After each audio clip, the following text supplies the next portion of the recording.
That boat is in violation of the association bylaws, you hear me? I want it removed immediately. These are the only records we have on file for the property. There are no covenants.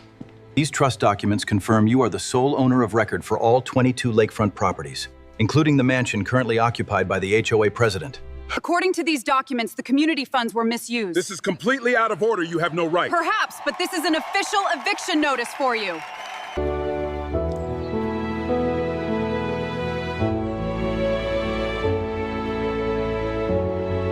The blue strobes came at first light.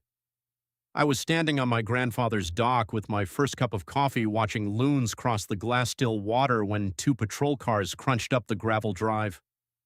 The morning smelled like cedar and pine needles and everything that had kept me sane after 20 years in military logistics and a divorce that felt like being run over by a tank.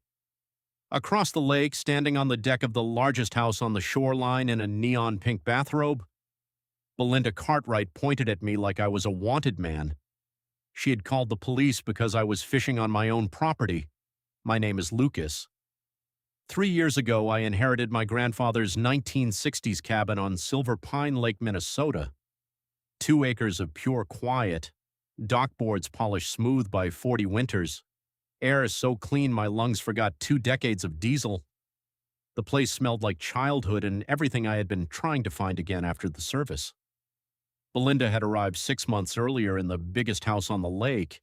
$800,000 of suburban Dallas dropped into the Minnesota Northwoods. In her first week, she formed the Silver Pine Lake Homeowners Association, appointed herself president, and began working the shoreline like a woman who had never once been told no. She pulled up to my dock on her pontoon the morning we met, flashing a manila folder with the theatrics of a game show host.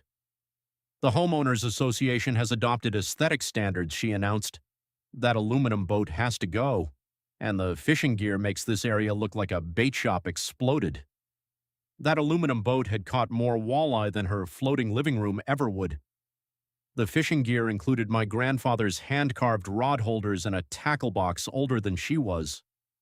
There is no HOA covenant on my deed, I told her, and there never will be. Her voice went cold. We'll see about that, won't we? She hammered the throttle and threw a wake that slammed my dock hard enough to spill my coffee. The violation notices started 3 days later. $500 for dock aesthetic standards, 30 days to comply or face liens. The documents looked official, expensive letterhead, legal phrasing, case numbers designed to make ordinary people panic and write checks. I went to the county courthouse instead. Darlene, the clerk, had been filing forms longer than I had been breathing, and she slid my parcel file across the counter with the look of someone who had seen this exact situation before. No covenants, no restrictions, no HOA authority over your land whatsoever, she said. But while I was there, I kept digging. The Silver Pine Lake. HOA had 12 members out of 47 lake properties. They had no legal authority over anyone who hadn't voluntarily joined, and several shoreline properties had quietly transferred to something called Cartwright Holdings, LLC. Belinda wasn't enforcing community standards.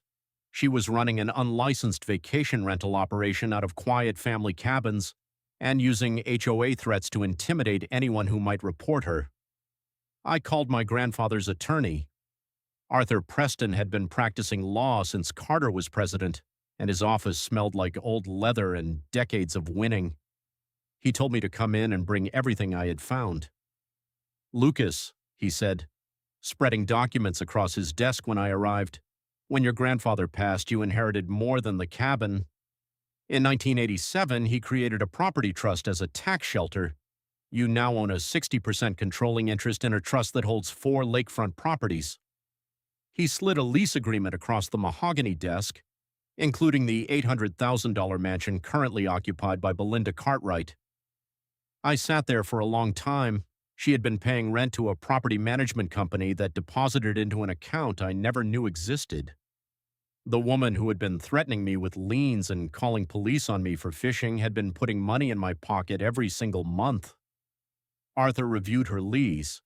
She had violated 14 separate clauses: unlicensed business activity, harassment of neighboring property holders, failure to maintain peaceful enjoyment of the surrounding trust properties. The eviction notice was already drafted. 300 people packed the high school gym the night Arthur and I presented everything at the town council meeting. When I told the room that I had been Belinda's landlord for 3 years without knowing it, the silence lasted about 2 seconds before the place erupted like a championship game. Belinda stood up and called it a conspiracy. Florence, 90 years old and sitting in the front row with the authority of someone who had outlived 3 husbands and 2 presidents, spoke loud enough for the whole room to hear. "Honey," she said, "that boy has done nothing but fish and mind his business since the day he moved in." I handed Belinda the eviction notice in front of everyone. 30 days to vacate for multiple lease violations. "This could have been handled privately," I said. "You chose differently." She was gone within 2 weeks.